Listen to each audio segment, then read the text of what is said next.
Bueno, perfecto.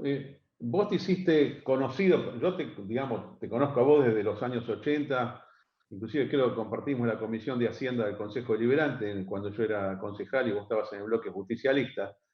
Eh, pero vos te hiciste conocido para el gran público con tu gestión a cargo de la Secretaría de Comercio hace 15 años y bueno, hasta que dejaste el cargo y te fuiste a Roma, entiendo, un cargo diplomático. Mucha gente se pregunta, y yo me pregunto, ¿cuál es tu interpretación de los precios? Vamos un poquito a la teoría económica. ¿Qué son los precios para vos de las cosas? ¿Qué representan o qué deben representar? ¿Y cuál es la acción del Estado frente a los precios?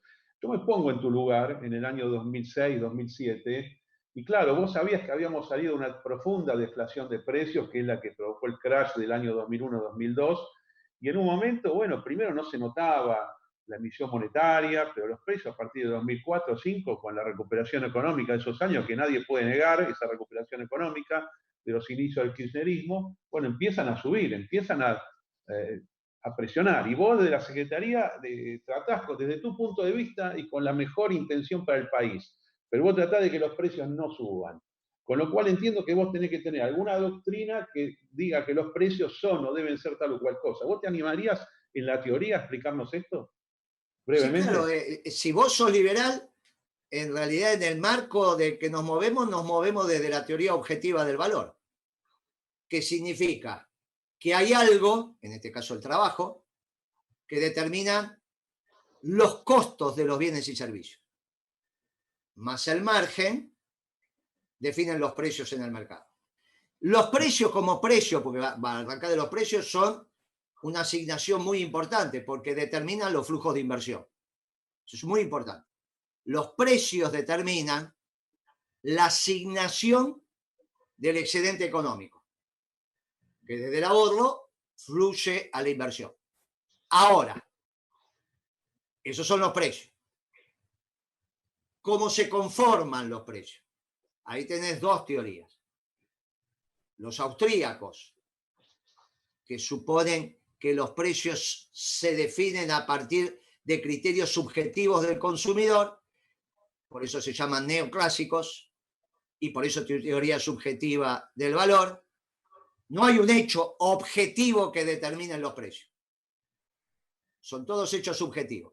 El ejemplo típico es, mire, usted no me puede decir que el trabajo define los costos de un bien, porque Picasso y otro pintor tenían el mismo tiempo para hacer, y uno es una obra de arte, vale 200 millones de dólares, y el otro, gracias a que lo colgamos en la pared de, ¿viste? Del desván. Bueno, te voy a decir, mire, claro, parte es así.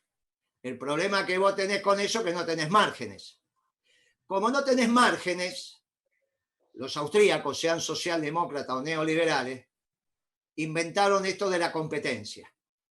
Que la competencia es el que ordena la sociedad. Bueno, ahí ya tenemos un problema filosófico. Por eso empecé hablando de los principios de valores.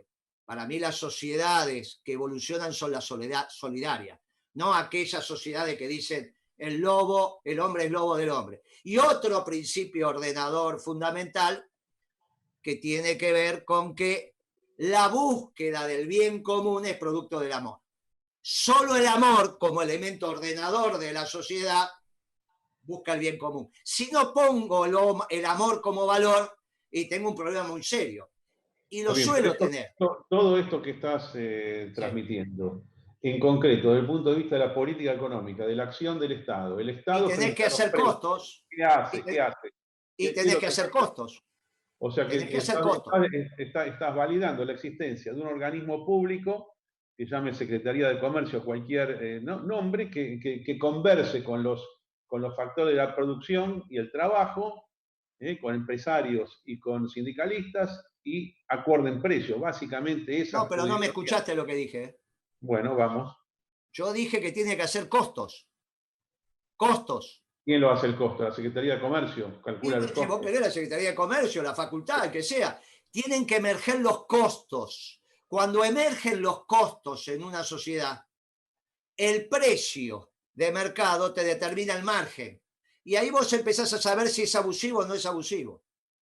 Entonces, como las sociedades que prosperan son las solidarias y como, con las que tienen como eje vertebrador el amor, que no es un concepto vacío. No es que el amor que vos sentís por tu hijo, lo sentís únicamente por tu hijo y fuera de tu hijo y tu señora y tu madre, todo lo demás es odio. El amor es el elemento ordenador, por eso nosotros hablamos del Dios del amor. El amor es el elemento ordenador de la sociedad. Entonces, cuando vos haces costos y ponés margen, en todo caso lo que podés saber es si en ese precio hay una conducta que atenta contra el conjunto social. De la misma manera que vos tenés conductas individuales que atentan contra el funcionamiento de la comunidad. Y la propia autorregulación permite esto. Ahora, cuando vos no tenés costos, tenés un lío bárbaro. Bueno, te venden el sifón ahora en tu casa. Viene el sodero y te dice, bueno, Moreno, 40 pesos el sifón. ¿Y es caro o es barato? Por ejemplo, el gobierno de Alberto Fernández ayer se le ocurrió que el combustible está barato y entonces lo aumenta. Y yo le digo, pero ¿y dónde está el costo para saber si está caro o está barato? ¿Cómo sabés si no haces costo que algo está caro o está barato? Bueno, claro, ahí viene, porque no es que los neoliberales, no los liberales, los neoliberales no entienden esto. Hay una diferencia enorme entre los neoliberales y los liberales. Los neoliberales de esto se dan cuenta. Entonces ponen la competencia como elemento central. Dicen, no, generemos el máximo de competencia porque entonces garantizamos que los márgenes van a ser mínimos. Entonces yo vengo y le digo, bueno, eso para una fábrica de caramelo está muy bien, pero yo en la Argentina no puedo tener dos aluar, porque no da el mercado para tener uno en la costa este y otro en la costa oeste como en Estados Unidos. No me da. Tengo que tener una sola aluar. ¿Y cómo hago ahí? Ah, no hay problema, abrimos la economía. Y ahí viene Martínez. Y ahí empiezo a destruir el aparato industrial argentino. Está bien, Moreno, pero ¿qué pasa si yo te digo que esa apertura de Martínez de Oz, el gran problema que tuvo es la sobrevaluación en ese momento del peso argentino, moneda nacional, a través de un proceso ficticio donde se establecían tasas de interés altas a nivel local, garantizadas en el tiempo, o tipos de cambio garantizados, con lo cual ahí viene la destrucción, porque el país se torna muy caro en ese juego de Banco Central. Pero quizás una apertura libre sin tocar el tipo de cambio, sin tocar los intereses, podría tener un resultado distinto. Pero a mí no me molesta lo que estás diciendo. Ya no, tenés el primer elemento para ser peronista. O sea, que capaz, que con una hora no me alcanza. Yo te mencioné la sobrevaluación del tipo de cambio, producto de tocar el cambio, la relación peso-dólar directa o indirectamente, fijando o con tablita o con tasa de interés, porque sé que en este punto vas a acordar. Pero yo lo que te digo, que vos podés dejar el precio libre si no haces esto segundo. Vos quitá el Banco Central de los precios y a lo mejor una apertura funciona y los costos argentinos funcionan para competir con una alcoba norteamericana. Sí, podría, quizás, pero quizás no. Como no funcionó en Estados Unidos hasta que Estados Unidos fue lo que fue. A ver, porque y la década del 90 entonces, pero ¿qué pasa con la década?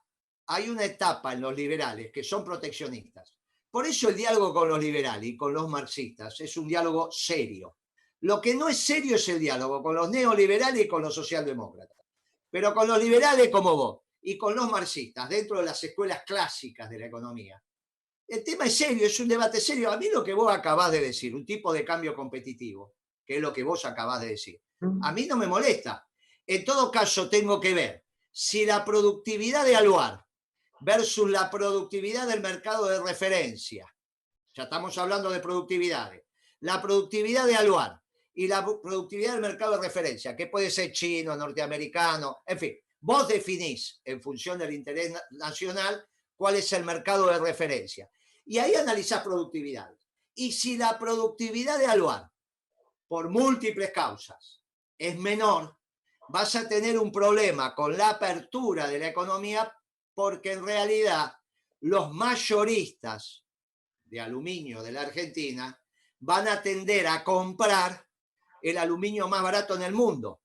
Entonces ahí tenés un problema concreto en la Argentina con Puerto Madryn y con un un insumo vital, y vuelve a ser vital ahora, para la industria metalmecánica y la defensa nacional. O sea, es impensable que vos puedas tener un complejo industrial desarrollado sin tener industria de aluminio. Bien, yo lo que te digo ahí el análisis es extraeconómico y pasa a ser un análisis del interés nacional. Y quizás en esa mesa vos decidís, como ministro de Economía, que le vas a dar un subsidio al lugar, porque dado que los brasileños están empezando un proceso de rearme y ya te secaron el Paraná y bla, bla, bla, bla, bla, vos no podés no tener una fábrica de aluminio. Y compensás el diferencial de productividad con subsidio. Y está perfectamente aceptado en la técnica económica. Para el peronismo, eso es una política correcta, a mí no me disgusta, para nada. Vos en la década del 2005 al 2010 tuviste mucho que ver con los subsidios. A mí me parece que se eligieron los subsidios como medio de compensar los no aumentos de precios finales al consumidor. Pero ahora, pasando casi 15 años pasaron de ese momento, quizás 12, ¿vos qué conclusión sacás? ¿Sirve el subsidio directo del Estado, gasto público aplicado a subsidiar costos de la producción para que no se vea el precio en el consumidor final? Una vez que arrancaste con eso, ¿lo podés dar vuelta o ya queda subsidiado? Es obvio que sirve. Es obvio que sirve. Europa es lo que es por los subsidios. Japón es lo que es por los subsidios. Estados Unidos también. Pero vos si crees algo... que los subsidios lo ves como cosa permanente o lo ves como cosa transitoria? No, pero es que a mí lo que me parece es que quedan para siempre. No, pero ¿sabe qué pasa? Si el subsidio es producto de un diferencial de productividad, no puede ser permanente, porque vos lo que tenés que hacer es generar los mecanismos para alcanzar la productividad. Si el subsidio es producto de que vos decidís que la búsqueda del bien común define, por ejemplo, que la educación va a ser universal y gratuita, y bueno, vos lo decís, la educación no empezó universal y gratuita, empezó selectiva y paga. Así empezó la educación en la humanidad, no es que empezó universal y gratuita. Vos lo definís y lo vas definiendo. Los chilenos definieron que no es universal ni gratuita. Bueno, está perfecto. Es una decisión de los chilenos. Pero la educación es una prestación del Estado en este caso. Bueno, entonces, no funciona el tema de costos, beneficios, márgenes. ¿Cómo no va a funcionar? Pero si vos no haces costos en la educación, no sabés si estás asignando bien los recursos. ¿Cómo no vas a hacer costos? ¿Cómo no vas a hacer costos? Tenés que hacer costos en la educación. Podés hacerlo de manera indirecta en cuanto al presupuesto que asignás, pero hacés costos. No es que es gratis, ¿eh? Universal y pública, gratis para la familia, la subsidia el Estado. Desde el costo hay un costo en la educación. ¿Cómo no va a haber un costo? Desde ya que hay un costo. La amortización de los edificios, de los maestros, de los celadores, de los insumos, hay un costo. Pero eso es una partida presupuestaria de una repartición del Estado. Es diferente de los subsidios que en los cuales vos en su momento interveniste, es lo que mismo. es al transporte, por ejemplo, ese tipo de cosas. Es lo mismo. Si vos querés, por ejemplo, si vos decidís que tenés un problema de fronteras y tenés que desplazar 200.000 argentinos, y vos le decís, vayan y desplácense porque la electricidad durante los próximos 50 años va a ser gratis. Bueno, va a ser gratis. De la misma manera que vos le decís, tenés salud, educación, electricidad, y es gratis. Esto tiene que ver con el bien común y el interés nacional. Por eso es tan importante. Vos cuando llamabas a los empresarios, sí. Y yo quiero aclarar algo que es muy importante. Yo entiendo que tu preocupación como secretario de Comercio para que los precios no subieran es una preocupación legítima y vos ejerciste desde tu punto de vista el cargo público con absoluta honestidad, sos una persona inobjetable desde el punto de vista moral y esto, desde cualquier ideología, hay que valorarlo. Es decir, Moreno no se llevó nunca un mango del Estado que no le correspondiera más allá de su sueldo. No, eso no es un tema menor, es un tema importante. En Argentina es un tema importante porque es un país extremadamente corrupto. Ahora, vos llamabas a los empresarios. Hay muchas historias, el tema de la pistola sobre la mesa, vos seguramente ahora lo vas a poder aclarar definitivamente. Pero vos hablabas con ellos y les decías, ¿qué les decías? ¿No puede subir los precios tanto? Estos son sus costos, tiene que vender menos. ¿Cómo eran esos diálogos? ¿Y ¿Sirvieron o no sirvieron? Es lo que te expliqué sobre los costos, hacíamos costos. El primer caso de eso fue con Quilmes, cervecería Quilmes. Todavía era propiedad de los brasileros, ahora es propiedad de los belgas, ¿está bien? Los belgas compraron Brahma y Brahma, que ya tenía Quilmes, ¿está bien? Entonces vino el presidente de Quilmes y me dice, tengo que aumentar los precios. ¿Por qué? Le digo, yo tengo que aumentar los precios porque voy a invertir, no me acuerdo si en ese momento me dijo 600 millones de dólares en esta fábrica, voy a hacer tanto puesto de trabajo, y habló como 15 minutos para explicarme la virtud de la inversión que iba a hacer Quilmes. Entonces cuando terminó le dije, ¿sabe qué pasa, señor? La inversión en el sistema capitalista es para bajar los precios, no para subirlos. Se invierte para bajar los precios, no para subirlos. Entonces Quilmes cerró los papelitos y me dijo, espere que vengo 15. En 15 días vino, pero ya vino el presidente de Quilmes, que ya era brasilero, y me dijo, la verdad que tiene razón. ¿Qué tenemos que hacer? Y tenemos que hacer esto. Cuente con nosotros. Y no tuve nunca más un problema, salvo con Galucho. Porque el problema del mago Galucho, que yo creo que le decían el mago era porque movía más rápido la mano que la vista. ¿Viste esta historia? Bueno, él lo que hizo es tomar la doctrina Quilmes. Empezó a aumentar los precios porque decía que había que invertir. Cuando en el capitalismo, se invierte para bajar los precios. Entonces, ¿cómo hablas con el empresario? Haciendo costos. Cuando vos haces costos, te aparece el margen. Esa tontería del arma, olvídate. Porque eso es de Berbisky. ¿Lo conocés, Horacio Berbisky? Bueno, es una mentira de Berbisky. Berbisky, cuando era joven, de cada 2 noticias que daba, mentía una. Ahora que se puso viejo, mejoró, y que cada 3 noticias que da, 2 son mentiras. Capaz que si dura 20 años más, de 3 noticias que dé, las 3 son mentiras. Pero por ahora pasó del 50% al 66% de mentira. Con lo cual, para él, donde la verdad no es una virtud y el amor tampoco, bueno, va mejorando. Entonces, vos imaginate que esa nota de Berbisky, si vos entras ahora en página 12, es a los 15 días que yo había entrado en comercio, de los cuales de esos 15 días tuve como 6, 7 días feriado porque era Semana Santa y demás. O sea que yo había tenido 7 días de trabajo efectivo. Esa nota no la hace por comercio. Por eso cuando vos decís, se juntaba con los empresarios y el arma arriba de la mesa, falso. Esa nota Berbisky la escribe por mi actuación en comunicaciones. Yo fui secretario de comunicaciones durante 3 años y medio. Ahí me juntaba con Mario Vázquez, el otro Vázquez, ¿viste? Ellos, las telefónicas que dijeron, y vienen estos negros peronistas que no tienen mucha memoria, y me facilitaron el tema. Los 2 presidentes de Telefónica y de Telecom se pusieron de acuerdo y se llamaba Vázquez. Macri, por ejemplo, para ahorrarme el trabajo, viste que tenía una empresa que se llamaba Correo Argentino Sociedad Anónima, que es la que ahora no sabemos si van a decretar la quiebra. Y esa empresa, Correo Argentino Sociedad Anónima, vos la podés llamar Casa, ¿estamos de acuerdo? Correo Argentina Sociedad Anónima. Por las siglas, por la primera letra de cada una de las palabras. Para allanarme el camino, Macri, porque pensaba que también éramos... Viste que en general los que no son peronistas piensan que los peronistas somos ágrafos.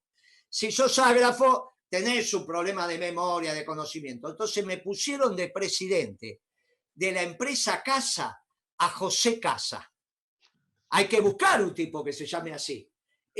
Pero no entiendo, ¿eso es casualidad o fue intencional? Y qué sé yo nunca se lo pregunté. Digo, viene un negro peronista a la Secretaría de Comunicaciones y entonces vamos a facilitarle el trabajo. Me dijeron 2 Vázquez al frente de Telefónica y Telecom, cuestiones que no tenía que memorizar mucho. Yo decía, llamen y ya estaba. Siempre era Vázquez, no te olvidabas el nombre. Y cuando venía el presidente del Correo, se llamaba Casa, con lo cual era fácil. Y no hay muchas empresas más. Alcatel, Siemens, Telefónica, Telecom. En ese momento estaba algo que se llamaba Movicom, que era la de celulares de Macri. Había una que se llamaba Unifón, que era la de celulares de Telecom. Estaba Minifom o algo así, que era la de Telefónica, y había una de Slim. Cuestión que con los dedos de la mano te alcanzaban los empresarios que vos te tenías que juntar. No es los empresarios. Mirá, muchachos, 8 o 10 empresarios, de los cuales tenías 4 grandes jugadores. Telefónica, Telecom y la celular. Y el DIL. O sea que vos, en 5, 3, 4, 5 presidentes de compañías, que era lo que yo me juntaba, tenés el mundo de los empresarios. ¿Alguno de esos alguna vez te dijo que yo lo recibí con el arma arriba de la mesa? No, Ni eso siquiera es Macri. publicado, claro. ¿Sabés lo que hizo Macri cuando estábamos discutiendo que tenía que pagarle al Estado? Y no, viste cómo es Macri, que no le gusta pagar, le gusta comprar pero no pagar. ¿Pero ese era Franco Bueno, Macri o Mauricio? ¿Quién era ese? y tal palo tal astilla, lo mismo. Bien. Compraban y no pagaban. Entonces, lo del correo, tenían que pagar un canon y ya llevaban 6 años sin pagar el canon. Está bien, tenían que pagar 52 millones de dólares del 1 a 1 cada 6 meses, no lo pagaban. Entonces, vino un día y le dijo, ¿va a pagar o no va a pagar? Si no va a pagar, terminemos este contrato de una vez por todas. Y que ahí al frente estaba Mauricio, que heredó esas mañas. Igual la diferencia entre Mauricio y Franco es un abismo, ¿eh? Un abismo, un abismo. Este vivió siempre de Franco. El Mauricio este vivió siempre de Franco. ¿Viste? Por eso yo lo conozco. De que, mira, cuando es vago, ignorante, olvídate. Y vago vivió siempre de Franco. Entonces, cuando le dijimos, che, ¿vas a pagar o no? Se fueron y un día me mandaron 13 plomitos. ¿Te mandaron alguna vez 13 plomitos a vos? ¿Qué son plomitos? Plomitos, que no sabes lo que son plomitos. ¿Te mandaron? No. Bueno, a mí sí. Los tengo de recuerdo. Los Macri me los mandaron, 13 plomitos. Bien. Mira qué divertido. Porque nosotros, lo que decimos con la boca, los peronistas, por eso vos tenés ya 2 cosas que me gustan para que vengas a la causa. La primera, ya nos pusimos de acuerdo. La segunda es que lo que decís con la boca te lo bancás con el cuero. Los peronistas, lo que decimos con la boca nos bancaron con el cuero. Cuando vino mi secretaria y me dice, mira el regalo que le mandaron los Macri, 13 plomitos. Mira qué divertido los Macri. Mirá por eso cuando me dicen, no, escuchaba el cuñado, Macri es así, vos sabés cómo son. Un día vinieron uno y me dice, no se meta con Macri, que son amigos de la mafia italiana. Y digo, ¿y eso quiénes son? No, porque la mafia italiana, digo, mire, ¿sabe? Acá en la Argentina no conocemos la mafia. No, nosotros, la verdad que no, mire, dígale que no tenga prueba. Pero eso te lo tiene. Igual ahora estamos hablando nosotros dos. ¿Cuánto hay que nos están escuchando? 10, 15 personas como máximo. No, te vas a sorprender. Acá hay 500 solamente en el Zoom y hay como 5.000 en YouTube. Y esto lo van a ver 40.000 personas, 50.000. Y entonces imagínate cuando le diga, o sea que mañana me tiene que iniciar una causa Macri con las cosas que te estoy diciendo. ¿Sabes cuántas veces lo dije esto? Lo dije un montón de veces y no va a venir. Bueno, entonces, conclusión. Lo del arma, olvídate. Hay un Mario Vázquez que lo encontré el otro día en un bar, el otro día antes de la cuarentena en un bar, o sea que ese está. El otro, yo calculo que también los podés saber. Next, tenés que hablar con Slim, tenés que hablar con los muchachos de Siemens, tenés que hablar con los muchachos de Alcatel y ahí tenés los empresarios de comunicación. Y le preguntás. Pero aparte dije, mire muchachos, si yo para hablar con los de comunicaciones tenía que poner un arma arriba a la mesa, cuando llamé a los chatarreros a la Secretaría de Comercio, conocés los chatarreros de la NU, ¿no? ¿Sabés qué estaban haciendo? Se estaban robando los cables de cobre, ahora está pasando lo mismo. Viste que se están robando los pasamanos, las cosas, bueno, tuve una etapa que se robaban los cables, y bueno, obviamente van a venderlo. Porque ¿qué van a hacer con eso? No se van a comer el cobre. Ahí hay toda una reducción que se hace. Entonces llamé a los chatarras y le dije, muchacho, basta. No es un problema del comisario de la NU, no, es un problema. No voy a dejar a la Argentina sin teléfono, no voy a dejar. Se terminó en una semana. ¿A eso cómo lo llamamos? Bueno, no me lo digas porque acá... No me lo digas porque vas a quedar preso de lo que decís, yo te quiero en la causa. No pasa nada. Es simpático vos, ¿eh? ¿Qué Moreno, es eso que tenés ahí? ¿Un pájaro? ¿Es que es un delfín? ¿Qué es lo que es? Esto sí. Es una escultura Art Deco de 1925, la exposición de París, se llama Le Comet, el cometa. La mierda, ¿y es original? Es original, por supuesto, claro, es una escultura. Bien. Mirá, cuando entres al peronismo vas a ser el primero que va a tener una escultura original. No conozco ningún compañero. Todos tienen, pero medias truchas. Vos No, tenés no, no, no, originales de no, no, primero. no, no, escuchame, a mí me gusta mucho el arte del peronismo porque fue muy art déco, imagínate, año Ah, 45. sí, pero no, pero Y tener un además, original en el además, escritorio. lo que tengo acá, que no puedo mostrarlo, es una escultura de Mario Baiardi, que fue el grabadista de la Casa Mole de la Moneda que trajo Perón. Es una figura despigadora, parece Vita. Un día te voy a mandar la foto o me venís a visitar acá. Moreno, año 2008. A mí me parece que, ok, vos agarraste Secretaría de Comercio, tu visión es que tiene que haber costos y tiene que haber Sí, ¿cuándo me margen. toca preguntar a mí? Bueno, ahora, espera, esto es muy importante. Vamos a, después, una etapa que vino, y yo la primera que escuché con esta teoría es Felisa Micheli, que ella decía, no, ahora vamos a controlar las ganancias. No, O pero sea, ella es también los, radical. Pará, bueno, Florencia Micheli es está bien radical. los costos, está bien los márgenes, pero además si ganás mucho, yo tengo que intervenir. La 125, No, y ahora no. vas a aclarar qué tuviste o qué no tuviste que ver con la 125, es un intento de eso, es agarrar y decir, no, acá hay una ganancia extraordinaria, el Estado tiene que diseñar algo para que no sea tan alta. ¿Cómo Bueno, pero jugás eso vos? escúchame, Contame. yo me hago cargo de las políticas económicas que salieron de la cantera del peronismo. Si no, este debate no tiene fin. Felisa Micheli, radical. La 125, Lustó, ¿qué es? Radical. Bueno, no, de los radicales Pero hace vos una qué entrevista. hiciste, pero vos cuando el mamarracho de la 125 se estaba elaborando, ¿vos sabías que iba a salir o vos te sorprendiste como funcionario un día que publicaron la norma? ¿Cómo fue Mira, eso? vos viste el segundo, viste que una vez Duhovne, en una conferencia que explica el acuerdo con el fondo, se equivoca con los números. Él dio X cantidad, 4 o 5, tampoco dio tantas. Pero hay una que está sentado con un pibe al lado, que era su secretario de Hacienda, y que se equivoca con los números, que al otro día los diarios dicen, sumó mal, restó mal. ¿Te acordás de esa conferencia? Sí, con Duhovne, Bien, sí, claro. Claro. bien. No, pero de esa conferencia donde se equivoca con los números. Sí, Que le sí, sí, preguntan los periodistas y él mira al secretario, el secretario busca los papeles, hace así, lo mira, bueno, ese chico que estaba sentado al lado de Duhovne era el jefe de gabinete de Lustó. ¿Me estás ¿Ah? escuchando? Bien. Perfecto, sí, sí, sí, Él sí. me viene a explicar a mi despacho la 125, antes que salga, antes que salga. Y yo en esa época, obviamente tenía un gran pizarrón y ahí anotaba, soy de los viejos, cuando, viste, con crayón y va. Le digo, mire, joven, vaya, ahí tiene, pase y escriba. El pibe hizo todo. Cuando estaba terminando le digo, mire, joven, lo que está sumando pasa restando del otro lado. Lo que está sumando pasa restando. Entonces toma distancia, viste que cuando vos estás en el pizarrón tenés que tomar distancia para ver.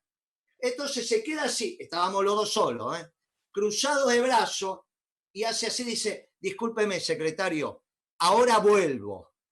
No volvió nunca más. Nunca más. Yo eso lo tengo guardado, con su O sea, letra. Se lo entonces quiere llevé a decir que Alberto Fernández. Le dije a Alberto Fernández, que era jefe de gabinete, mirá, Alberto, no haga este mamarracho. Mirá, tu protegido no saben hacer pasaje de término. Esto es un mamarracho. Y Alberto Fernández, que siempre... Alberto Fernández con los socialdemócratas y radicales siempre tuvo una debilidad. No es de ahora, es de toda la vida. ¿Viste que él dice que se motiva con los videos de Alfonsín? Mirá si vos un sábado a la noche te vas a motivar con Alfonsín, hermano. Dormís solo todos los sábados. Por más que ya somos veteranos. ¿Vos te imaginás un sábado a la noche con tu señora poner un video de Alfonsín y motivarte? Bueno, ese Alberto Fernández siempre tuvo debilidad por los radicales y los socialdemócratas. No con o los sea, radicales y cuando los vino Lustó, internacionales. cuando vino No se Lustó, lleva bien con el Cotino Siglia, ¿eh? está No bien. se Lo que me lleva. está diciendo que entonces vino Lustó con la 125 y él lo compró en lugar de impugnarla. Y No, esto fue más fácil todavía. Alberto la quiere, la impulsa. Por eso era el que hacía las comunicaciones. El cerebro técnico es ese chico Lustó que todavía uso los zapatos, porque ese creció a los 14 años. Yo tengo un amigo que a los 14 años, no, es amigo mío de los 12, desde los 14 que pesa lo mismo y mide lo mismo. O sea, se desarrolló a los 14, ahora tiene un poco más de panza. Pero, viste, Lustó le pasó lo mismo, ese 1,90 m, 80 y pico, es de los 14 años. Ahí se compró unos mocasines. Fue a la fiesta de 15 y lo sigue usando hoy, porque nunca caminó. Ese no anduvo nunca por la calle. Lo agarran y lo van poniendo. Entonces, cuando quiso hacer economía, no sabía dónde tenía la nariz.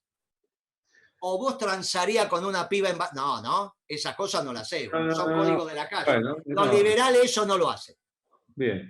Tenemos Bueno, códigos. pero entonces quiere Bueno, decir entonces, que en la no mesa pudo... presidencial, con Cristina sentada en la cabecera, a la izquierda estaba Alberto, a la derecha yo no sé quién estaba de Cristina, sabés que me trato de acordar y no me acuerdo. Al lado de Alberto estaba Lustó. Al lado de Lustó estaba el secretario de Agricultura, Urquiza, perdón. Enfrente a Urquiza estaba yo. Y después había dos más que no me acuerdo. Yo no sé si estaba Zanini, la verdad que no me acuerdo. Pero no eran del área económica. Pero ya Cristina, la pública, la pregunta, en esta reunión... Ya que te va a interesar esto. ¿Ya la pública, la 125, o estaba en proceso de No, es el momento de decisión. Parecés Okay. la nata, que interrumpís. Parecés la nata. Escuchame un poquitito. Le dice Cristina a Lustó. Lustó, su propuesta está acordada con el sector. Y Lustó le dice, tengo todo acordado con el sector porque el sector no quiere retenciones únicamente a la soja, quiere a todos los productos por el monocultivo. Estaba la teoría del monocultivo. Listo. Lo mira Alberto Fernández y le dice, usted ratifica lo que dice el ministro, porque era un pollo del jefe de gabinete. Y Alberto dice, si lo dice el ministro, entonces me mira a mí, Cristina, y dice, Moreno, si esto el ministro lo tiene acordado con el sector, me parece que no hay más nada que hablar. Y yo le digo, Cristina, si esto lo tiene, le digo, presidenta, si esto lo tiene acordado con el sector y el sector quiere esto, mi opinión ya es irrelevante. Se termina la reunión, ella se queda con Lustó y con Alberto y sale la 125, lo cual era mentira, grave, en manos de un radical. Que mientan en la mesa, para ustedes los liberales no mienten, porque si no, no se puede hacer negocio. Porque los negocios antes del contrato son de palabra, y vale tanto la palabra. ¿Y cómo se explica que Lustó, después de la macana que se mandó, que vos la estás contando con lujo de detalles, cómo se conformó, cómo fue todo el proceso, después pudo revivir políticamente y pasarse del otro bando? Esto es lo que es sorprendente. Bueno, eso tendría que preguntárselo a los medios, no a mí, no es culpa del peronismo. Vos sabés que todo aquel que se pelea con un presidente peronista, si es peronista el presidente, del otro lado lo aceptan. Mirá el caso de Redrado también. El Redrado boconeó, y ahora es Gardel y Lepera también. Y aparece en los reportajes, aparece. Bueno, vos sabés que el peronismo tenemos estas cosas, ¿viste? Cuando vos te peleas con uno de los... Alguien que se pelea con uno de los nuestros, del otro lado lo agarra y dice, este es un héroe. Sí. Bueno, a Lustó lo agarraron así, bueno, y el pibe, bueno, qué sé yo. Hablamos de deuda. ¿Te puedo colocar hipotéticamente el 10 de diciembre del 2019, Moreno, vos conduciendo toda el área económica o siendo secretario de ministro de Financiamiento o encargado especial de la deuda pública argentina? ¿Qué hubieras hecho vos ahí? ¿Cuál era tu postura? No, las deudas están para pagarse. No, la mía era muy sencillo, era... ¿Y si son insustentables, qué pasa? No, las deudas están para pagarse. El problema es el tiempo. Lo mío era muy sencillo, sin quita de capitales y tasa de interés de mercado. Un mes de negociación. El problema no es... Yo hice una cosa parecida. Ya, que si pareces, ya te estás pareciendo a Majul. Que cuando empezás a ya corta, para un poquito. El problema de las deudas no es pagar las deudas están para pagarse, es de buena gente pagar la deuda. El problema es quién pone la plata. Y acá la pueden poner únicamente los que tengan excedente económico. Hay un solo negocio en la Argentina que tiene excedente económico, solo de la pampa húmeda. No hay otro negocio en la Argentina, lo busque donde lo busque, que tenga excedente económico. Entonces vos tenías que arreglar ahí. Yo hice los números. Escuchá un poquito, porque vos sos liberal, y si sos liberal, este tema lo resolvió el rey de España. Lo que pasa es que ustedes son liberales que estudian lo que quieren también, no estudian todo, son como los marxistas. Eligen qué estudiar. Después, escúchame, liberal, y que me cae muy bien. El debate histórico, dentro del liberalismo inglés, Es entre Adam Smith y David Ricardo. Ese es el debate de los debates. Ese debate fue saldado en Inglaterra, pero no fue saldado en la Argentina. Porque, mi querido liberal, el título de propiedad que tiene que ser, es del orden de los hechos naturales. No es del orden natural, dije casi, no dije. Dije, el derecho de propiedad es un derecho inalienable. No hay ningún peronista que se precie de tal que se meta en el derecho de propiedad, para que no confundamos las cosas como las que dice algún chico por ahí. Para nosotros los peronistas el derecho de propiedad es un derecho principal, es uno de los derechos ordenadores de la sociedad. Ahora, no es un factor de producción. Factor de producción no es el título de propiedad. Por lo tanto, el precio tiene que retribuir los factores de producción. Si el título de propiedad no es un factor de producción y a su vez, en este caso el título de la propiedad de la tierra, es un bien que no se amortiza, por lo tanto no se deprecia, no hay justificación para que se lleven el 12% de rendimiento en moneda dura por año. Este año, no los que trabajan, los que alquilan, los rentistas, los que Perón llamaba, ¿cómo lo llamaba Perón? Oligarquía. ¿Viste que ya van 4 cosas que nos ponemos de acuerdo? Los que Perón llamaba oligarcas se van a llevar 7.000 millones de dólares sin hacer nada, solamente por el título de propiedad. Muchachos, si la tasa de interés a nivel mundial, y todavía tenés el riesgo que el banco quiebre, y acá no, te dan el 1, el 1,5, vos te estás llevando el 12, de esos 7.000, agarro 6.000, y con esos 6.000 honro los compromisos. Voy afuera y le digo, mire, no se preocupen más. Acá están los 6.000. ¿Cómo lo haces? ¿Con un impuesto extraordinario? ¿Qué haces? No, ¿qué impuesto? No, yo soy serio. ¿Cómo haces? No, pero escuchame una cosa. Vos estás hablando con Moreno. No hay muchas cosas pero hay cosas que sé. No. Los impuestos nunca se ponen sobre el patrimonio. La correcta técnica impositiva es sobre los flujos. Los impuestos van sobre los flujos. Todos los impuestos, ¿derogarías bienes personales vos? Pero claro, bien. Los impuestos no van sobre el patrimonio. Si vos tenés 100 casas, esa escultura, por ejemplo, qué sé yo te miro a vos y para mí esa escultura, vale, yo te daría, qué sé yo, $2. Pero vos la tenés ahí, para vos debe valer, qué sé yo, $150.000. ¿Cuánto vale eso? No, un poco menos. Poco menos, va. Para mí vale $2. Ahí voy a la teoría subjetiva. Me lo confundí con un delfín, imagínate. Ahí voy a la teoría subjetiva. Entonces digo, para mí vale $2. Y encima te la regalo. Te doy los $2 y te la dejo, porque no sé dónde ponerla. Pero yo te digo a vos, mira, suponete que te quiero cobrar sobre ese patrimonio. Me decís, pero si eso no me genera ninguna riqueza, ¿qué le doy? ¿Un pedazo del pico para pagarme el impuesto? La técnica impositiva dice, impuesto sobre el flujo. Sobre el stock, si vos adecuás a esas teorías y a esas doctrinas, la expropiación. Por eso la expropiación está permitida si cumplís las reglas. Los impuestos son sobre el flujo. Entonces, ¿cómo la cobras? Pará, que te explico cómo la cobras. Va bien el tema. Entonces, vos sacarías los impuestos patrimoniales y ¿qué pasa con la ganancia de capital? Pero te lo estoy explicando. Hoy no hay empresas rentables. Hoy no hay empresas rentables.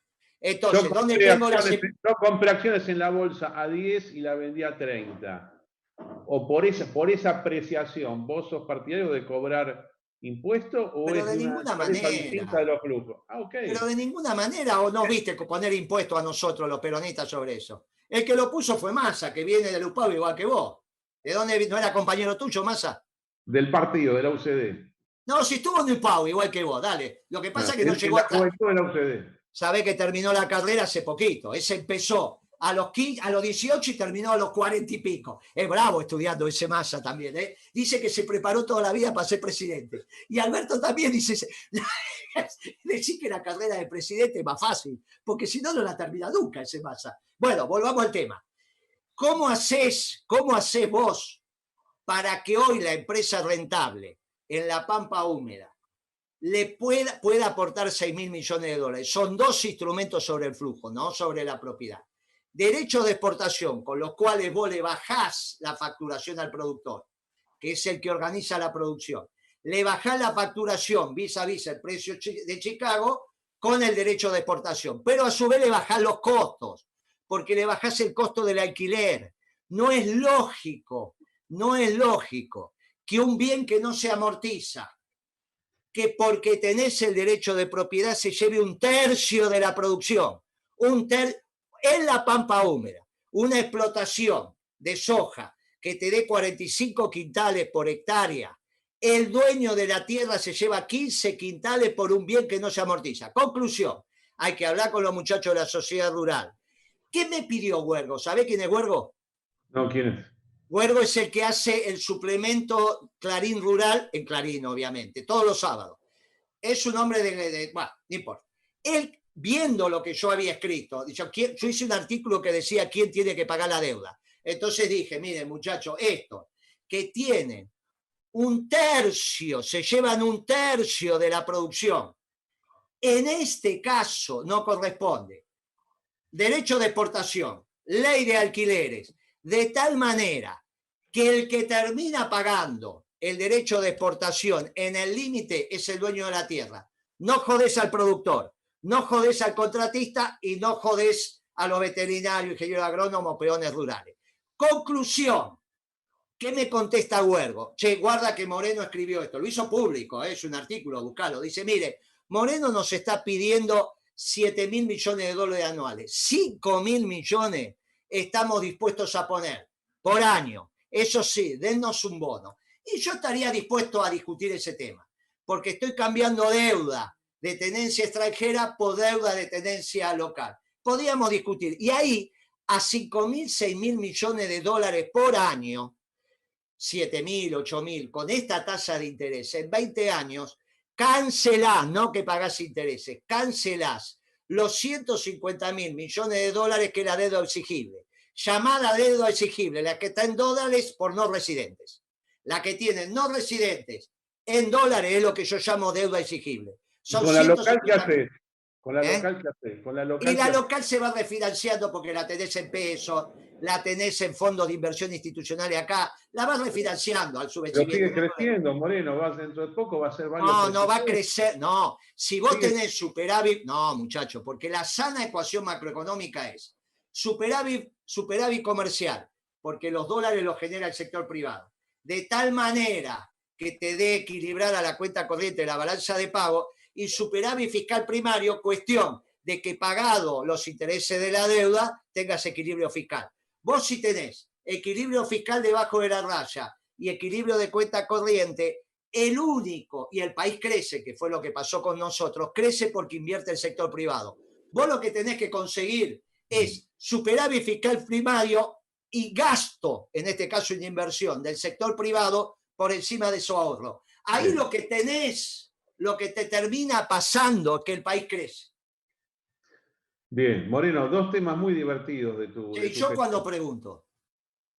No, bueno, pero te hago dos preguntas, una conclusión mía sobre todo lo que vos acabas de decir. Pero vos me estás llevando como mi primera novia, que yo le diga, nena, ya te llevé a comer, ya te llevé al cine, ya hablamos de todo, nena. Bueno, ¿querés debate? Yo no tengo problema. ¿Cómo terminó ese día? Que me fui a casa solo a dormir. Vos me estás haciendo acordar a mi primera novia, ¿eh? Bueno, Moreno, escúchame, hay dos temas que ya son 5:52, mirá, cada tanto miro el reloj porque me está llevando. Vos sos peor que Alberto Fernández con el verso. Tenés 10, la pregunta, ¿tenés hasta las 6:10?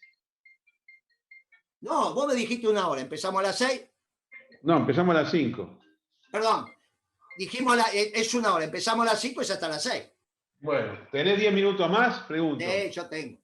Bueno, para hacerte la pregunta no tengo ningún problema. Dos temas muy, muy divertidos. Lo que pasa es que las 6 era la otra hora. Me cambiaste la hora. No, vos me la cambiaste. Me dijo no, yo no te la cambié. No, tu secretaria me dijo. No, pero fue así. Tu secretaria, no sé, una operadora política tuya, me dijo, pasa de las 6 a las 5. Yo no tengo operador político. No sé quién es Luciana. Empezó conmigo en la básica hace 30 años. ¿Qué operador político? Luciana, no sé qué es Luciana, una militante. No, esa es nueva, esa hace poquita que está. No, yo te estoy hablando de Ana, de Liliana. Moreno, abrí la primera básica cuando tenía 30 años, con ella, imagínate. Dos temas muy divertidos, yo hasta el día de hoy me río sinceramente. Una es la asamblea de Clarín, ¿no? Entrate con los guantes, ¿viste? No, esa no es Guantes. Clarín, esa es papel prensa. Bueno, papel prensa, papel prensa. ¿Vos por qué hiciste eso ahí? ¿Por qué? Y Además de que fue fabuloso, divertido, ¿por qué? ¿Para poner orden de qué? porque teníamos un problema de que se había armado una mayoría automática y me iban a cambiar el síndico, que vos sabés quién es el síndico en una sociedad anónima, ¿no? Por estatuto.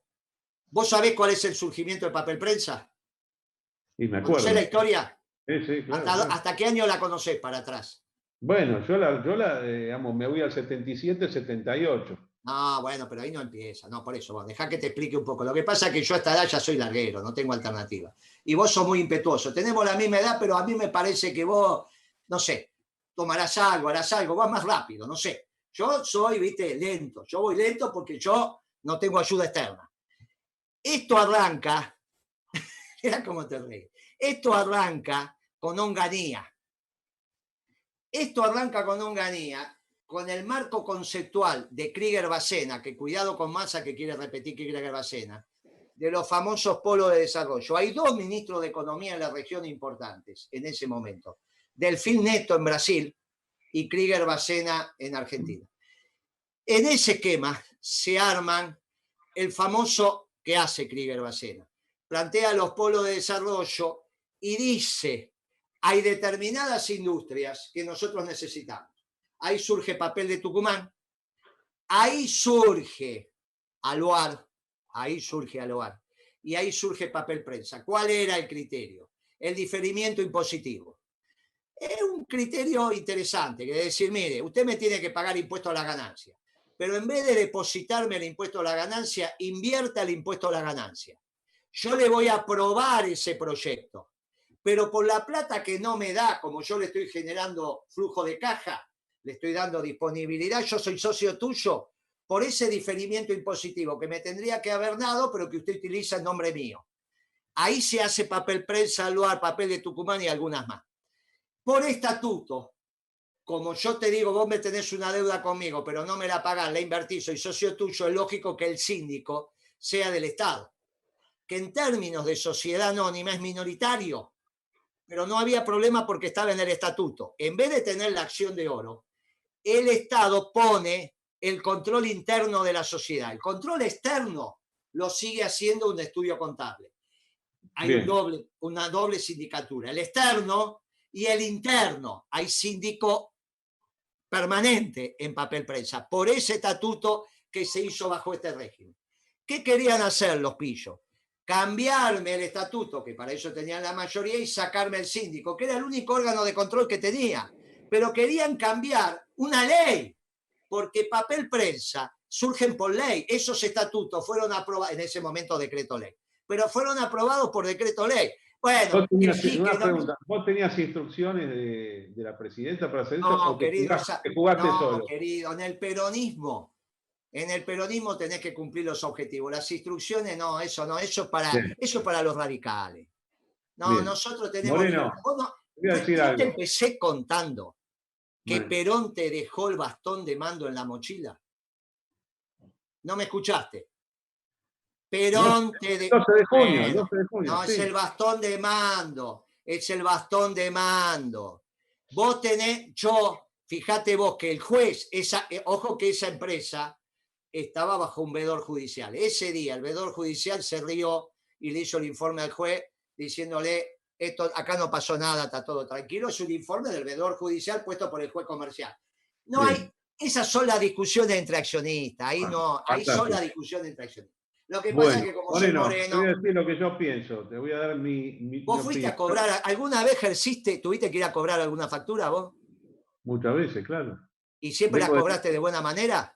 No, es imposible. ¿Viste? ¿Cuándo aprendés a cobrar? ¿Cuando te pagan o cuando no te pagan? En el default.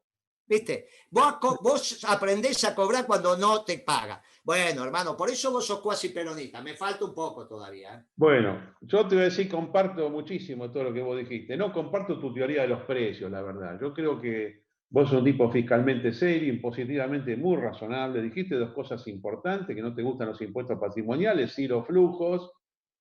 creo que tenés una tendencia muy grande a controlar rentabilidades y tenés una teoría de los precios que yo de liberalismo naturalmente que no comparto. Creo que eso es lo que te embrolla a vos, pero si vos fuese distinto en ese punto, y obviamente que no pretendo reformarte y nada más no tengo ninguna autoridad ni nada, bueno, creo que tu teoría económica quedaría muchísimo mejor. A mí me parece que meter mano en los precios no da resultado. Bueno, ahora yo te puedo preguntar yo a vos. Sí. Bueno, ¿vos creés en los costos? Creo que son un asunto no estatal. Pero yo no te pregunté si era público o privado. Yo te pregunté si crees en los costos. Sí, pero no como determinante de los precios. Yo creo que los precios es un problema puro de oferta y demanda y cualquier precio, digamos, cualquier intercambio puede generar cualquier Entonces, precio. ¿para qué crees en los costos? Si no sabes, ¿para qué haces costos? Entonces, no Porque los costos es un asunto privado del tipo que Pero tiene si que yo no te estoy preguntando a vos, empleado público, yo te estoy preguntando a vos que no sos empleado público, ni yo tampoco. Estamos hablando entre privados. ¿Crees o no crees en los costos? Contestame. No, creo en los costos, pero no como determinante de los precios. Muy bien. Ni como justificante de los precios. ¿Vos tenés empresas o no tuviste nunca empresas? Muchas veces. ¿De empresa de qué tuviste? Finanzas. Participé estoy hablando de empresa en la economía de verdad. Boludeces no hablemos. No, eso bueno, matemática financiera, eso dejarlo para los giles. No estoy hablando, ¿alguna vez administraste el consorcio de tu edificio? Metí mano en el consorcio, sí. Muy bien. Ahí tenés una estructura. Aunque no sea de lucro, tenés una estructura empresarial. ¿Hace costo en el consorcio o no hace? No. ¿Ah, no? No. ¿Y cómo cobran las expensas? No, porque no hay venta de producto en el consorcio. No, pero ¿qué tiene que ver si en los servicios también hay costo?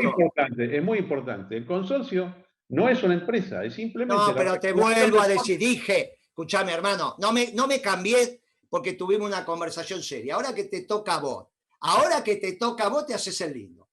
Y me quedan 10 minutos. Pero un consorcio no es empresa, Moreno. Pero si yo no te dije que era una empresa, te dije que es una organización parecida, sin fines de lucro, te dije. Mirá, te la definí en tu lógica, te dije, no es una empresa con fines de lucro, es una organización sin fines de lucro. Entonces te pregunto a vos, con una ley especial que la arma, ¿hace costo? Sí, no me podés engañar que no, porque si no hicieran costo, el encargado de tu edificio te compra la lavandina a 300 pesos el litro. Entonces mirá los costos, no te hagas el lindo. Mirá los costos, que para eso está el Consejo de Administración. Tomate otro ejemplo, tomate cualquier otra explotación, pero me parece... Pero es que no me dijiste, que cualquiera que vos tengas yo te digo. Y te pregunté si eras empresario, me dijiste que no. ¿Qué crees que haga? Te voy a decir algo más. El Estado no tiene costos. Pero soy yo el que te está preguntando, no vos. Te vuelvo a preguntar. ¿Crees en los costos o no? Creo en los costos, no como determinante de los precios. Muy bien. Entonces, ¿para qué hace costo un empresario? Dale, te pasaron 10 segundos ya, dale. Hace costo para no perder, Moreno. Hace costo para no perder. Pero él entonces, ¿cómo es que no es? Pero pará. Él va a vender al precio que tenga que vender. Pero pará un poquito. Al precio que pueda vender. Pero pará un poquito que se te está cayendo la estantería encima. Puede vender bajo costo. Pero pará que te cae la estantería encima.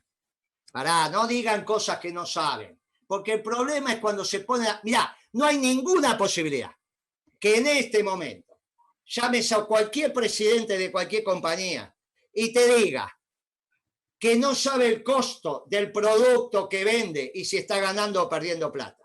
Se hace costos para saber si ganás o perdés. Bueno, yo te digo. Muy bien.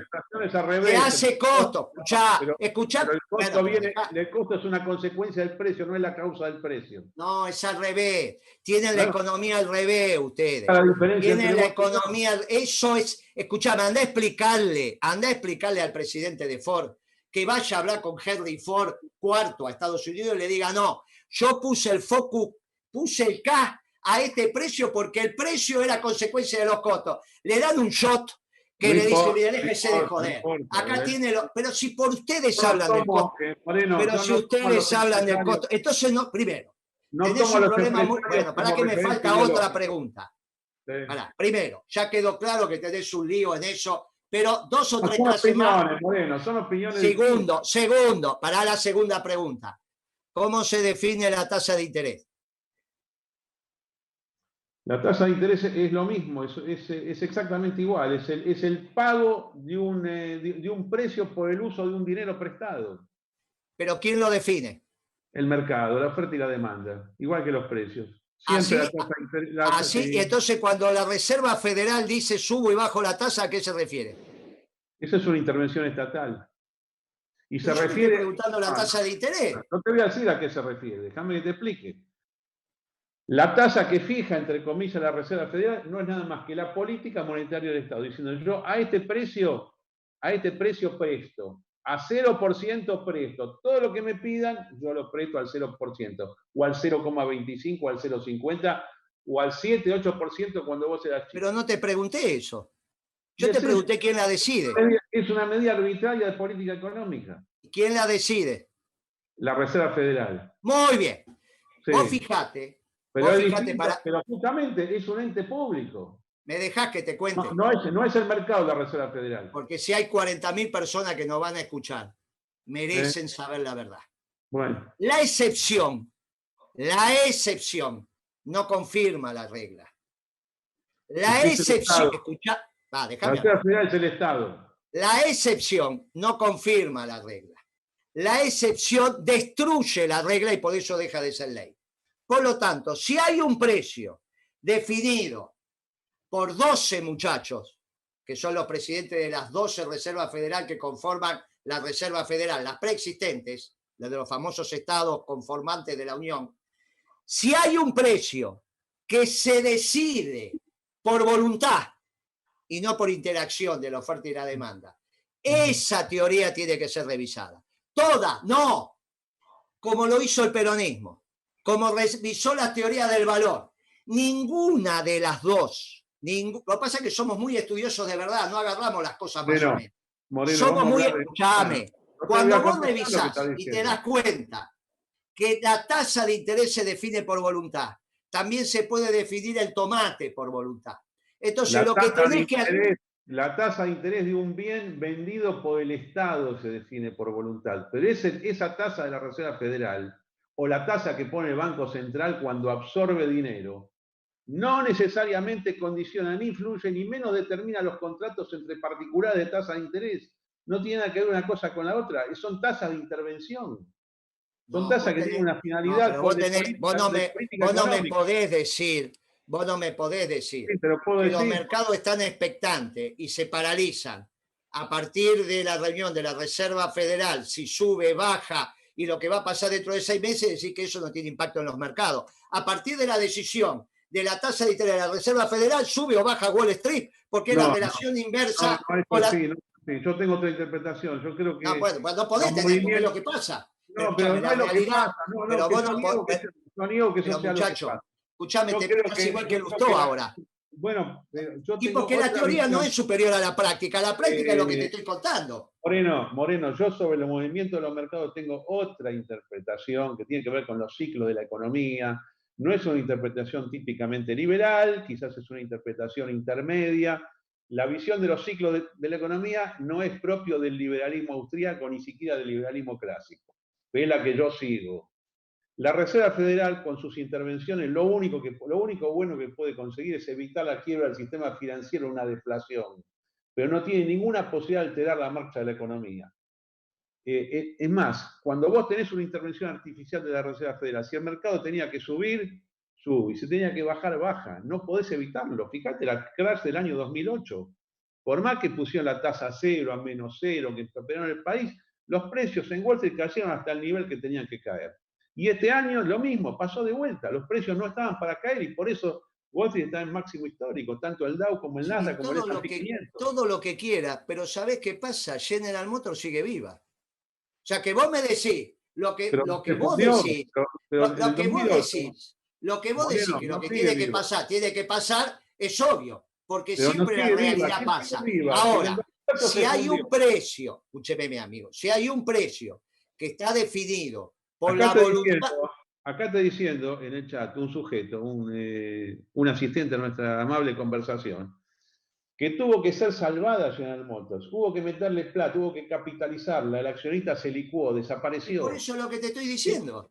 Pero, No, el accionista no se licuó, fue ¿se obligación licuó? negociar. No, peor. No, bueno. Hicieron lo mismo que hice yo acá.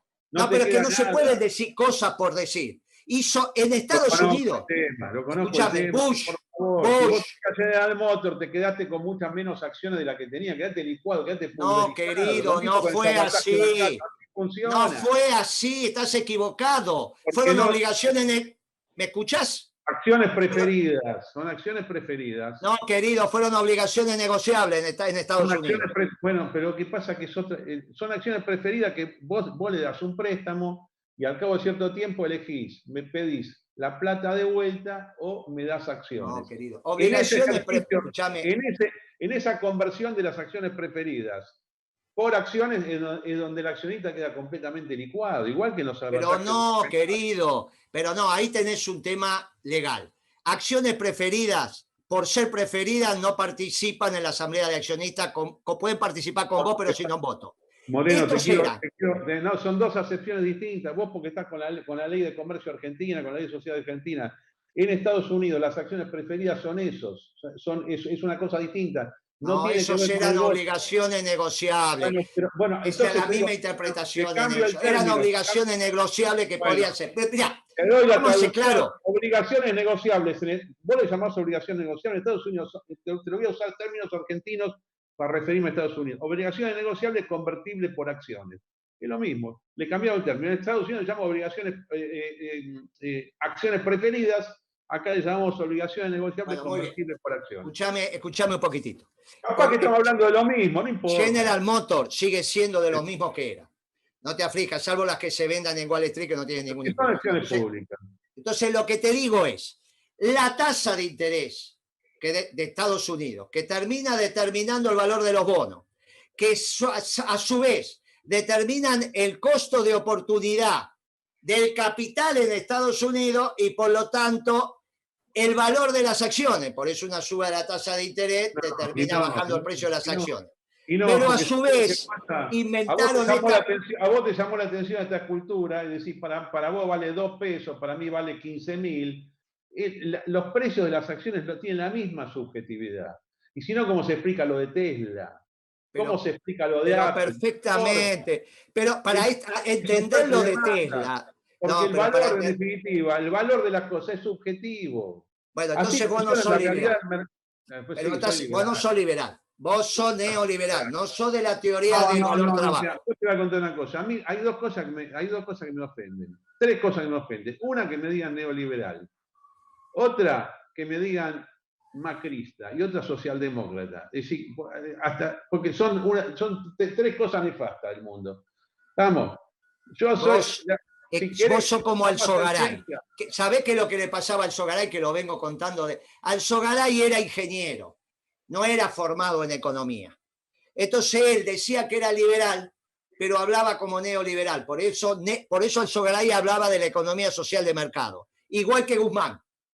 El primero que habló en Argentina. Pero Guzmán es comunista. No, Guzmán habla de economía social de mercado igual que Alzogaray porque es la escuela austríaca. Lo robó Guzmán, el actual ministro de Economía. Lo más bueno. ¿No leíste el reportaje en Perfil? Pero no, pero si está con el...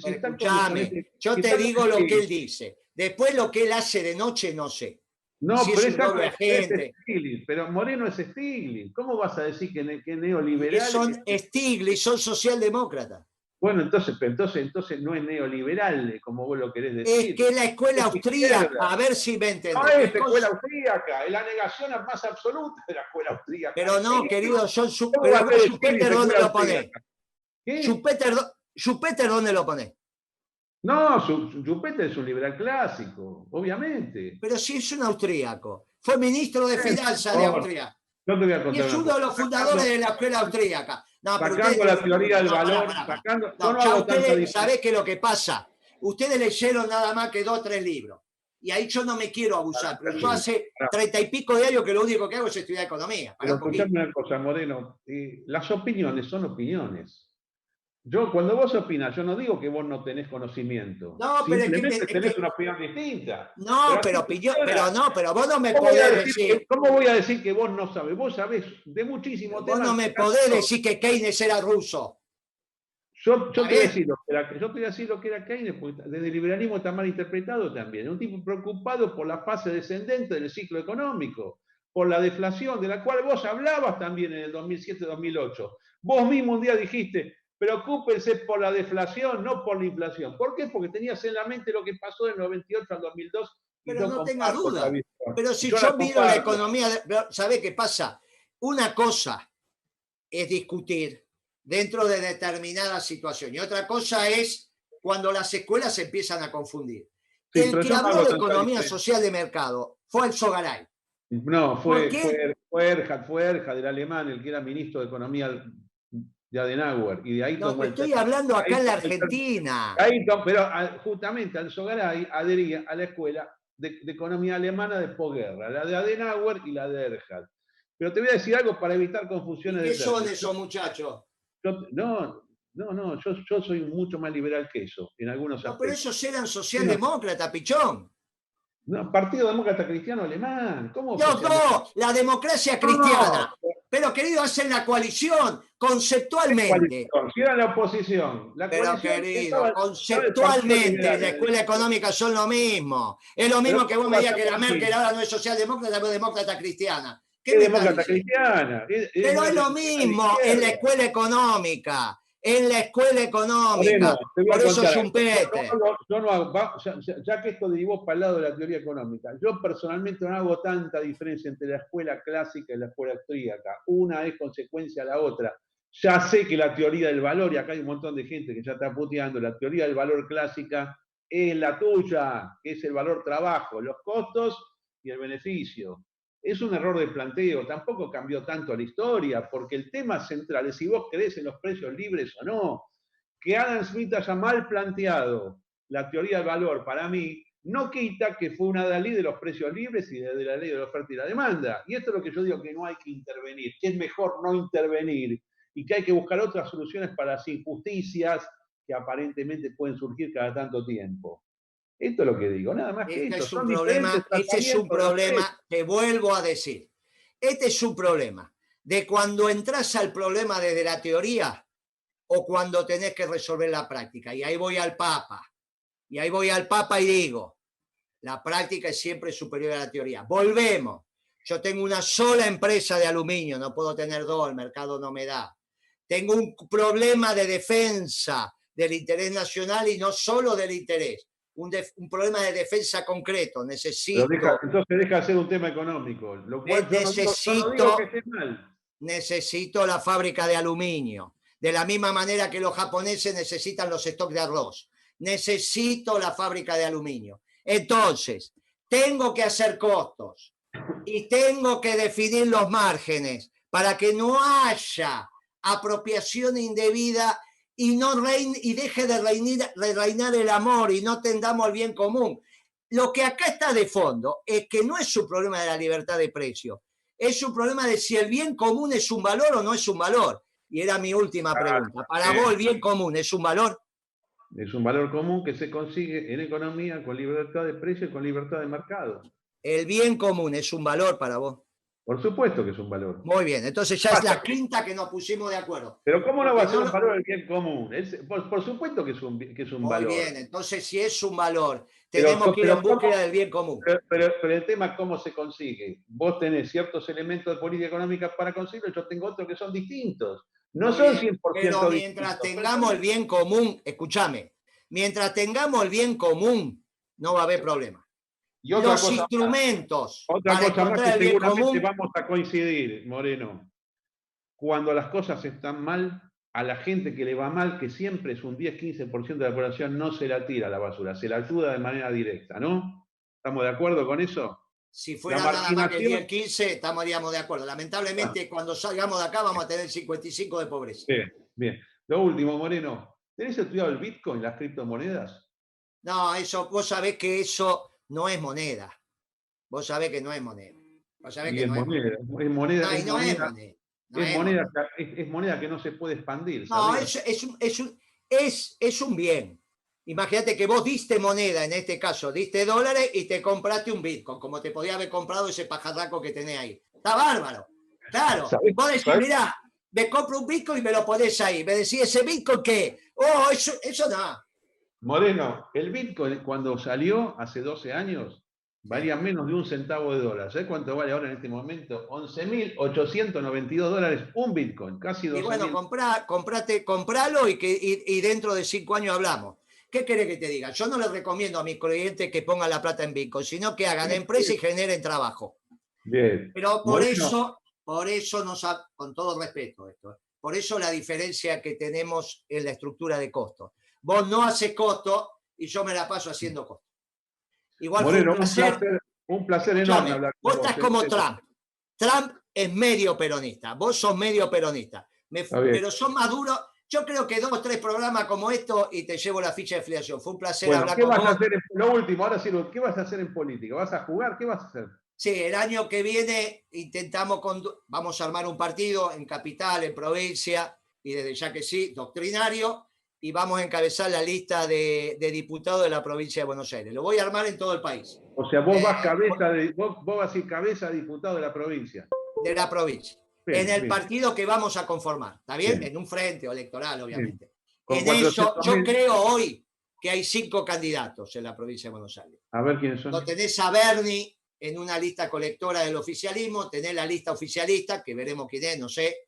La tenés a la Carrió, la tenés a la Vidal y la tenés a Moreno. Va a ser una elección re divertida. Imagínate lo que va a ser ese debate. Y puede ser que esté.